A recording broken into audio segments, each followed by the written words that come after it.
Hello, football fans. That moment is coming. We are 46 days away from the start of regular season, and we are 7 Sundays away from the first football Sunday of the season. Special, isn't it? And of course, I'm here to talk about the AFC West, which is always intriguing since it's three teams against the big bad Thanos of the league. So, without further ado, let's talk about this amazing division.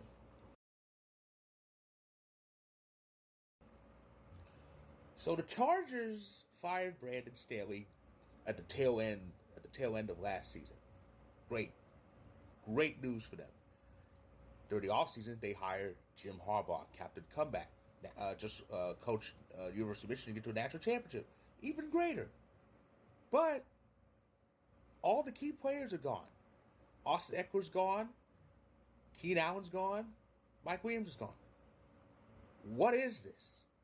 Now they say new coaches have some sort of pull when it comes to who they want to coach, but you know, I don't like this. I thought for sure when they hired Jim Harbaugh, I thought, oh, Chargers would kick ass now. They might really challenge Kansas City, but too many key players are gone. Their main running back's gone, and their two main receivers are gone. They're basically starting from scratch. We'll see how that works for them, but it won't end well for the Chargers. I really don't like that they kind of semi-cleaned house. Well, they didn't clean house. They got Herbert's there, but he's going to have to pick up a lot of slack, like he hasn't done it enough already. The Denver Broncos. That's always an interesting subject with this sports fan because on Twitter, I follow a lot of fellow Colorado Avalanche fans. They happen to be Broncos fans. Um, it's painful. They have ever since winning Super Bowl 50, it just hasn't gone well for Denver. And this year's worse. Though what it kind of baffles me the way some Broncos fans talk. You would think that Denver was like 6-11 last year. They were actually 8-9, and they were actually alive just enough in the AFC playoff race. So there's potential there. I want to say there is, but is there really? I mean, it's it's crazy how the Broncos are going. I mean, they freed themselves from Russell Wilson. Bad thing is they're footing the bill for him to start for the Steelers. They're footing about all but this much of it. It's a lot of bad mismanagement, and they had to draft a quarterback. They still haven't really found their main guy. So who knows how they do? If I know how the AFC West works, they might still be able to scratch and claw to staying alive up until week 17 or maybe 18. Who knows? But it's gonna be hell for the Broncos. But hey, just think, Denver sports fans.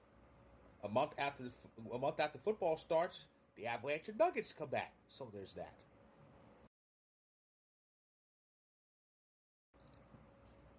I do love watching the Raiders. The Raiders are never boring. Even when they suck, they're not boring. But they don't really suck. They also went 8-9, and they made things interesting. They definitely made things interesting. I mean, I would say going to Arrowhead and beating the Chiefs on Christmas Day in front of Taylor Swift is definitely interesting. I will say this: I am so glad that the Raiders learned from their mistake a couple years ago, and they actually removed the interim tag from their coach this time because we all know what happened last time.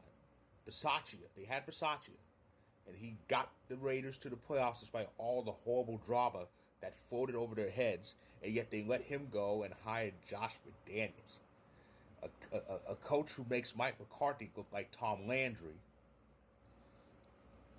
And they fired him during the season, and they got Antonio Pierce. Now, I remember Antonio Pierce. I remember as a linebacker for the Giants during those Super Bowl years. But and the Raiders did well. They did well. So they removed the interim tag. They did the right thing. and now he's there, and the Raiders, they might make some noise. They might make some noise. They may need one or two teams in a playoff logjam to slip on a banana peel or two. But I would be surprised if they somehow get in.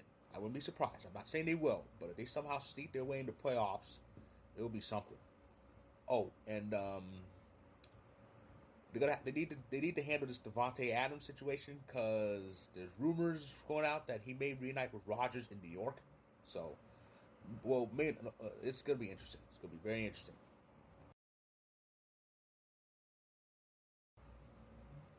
Oh boy, what can I say about the Chiefs that hasn't already been said and that we already don't know anyway? They're that team. They're that team. As Jade Cargill used to say in AEW, they're that bitch. They are.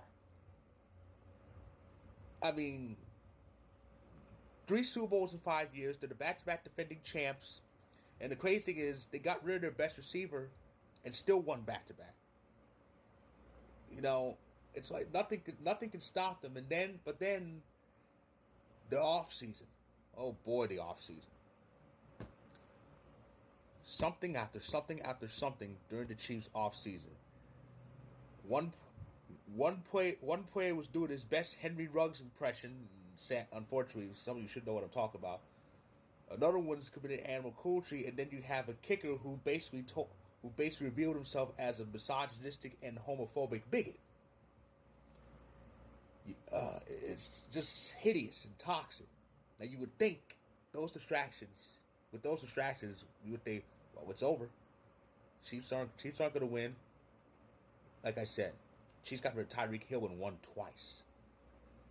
They are definitely a more talented version of the Patriots dynasty. They really are, because we all know Brady. Couldn't do anything with less. Mahomes can do it with less. That's been proven. Well, here's the thing, though. No team has ever won 3 straight Super Bowls. No team has. So this is the best chance any team has of pulling off a Super Bowl three-peat. Will they do it? We'll see. And I say that even though last year was sputtering and slow. Well, not slow, but they had some losses that nobody thought they would have, and then they failed. They failed to get number 1 seed, and Patrick actually had to play road playoff games, but it was done. So will they win 3 in a row? We'll see, but they got a good chance at it. So that's the AFC West. It's going to be very interesting. It's going to be very interesting to see, and we'll see if the Chiefs can pull off a three-peat. So that's my preview of the AFC West. If you like this video, click the like button if you're on YouTube. Click subscribe if you want more. If you're on TikTok, feel free to hit that follow button. My story previewing the AFC West will be featured. Check it out where you can, and I'll get to work on the NFC previews. I'm very excited for those, so stay tuned.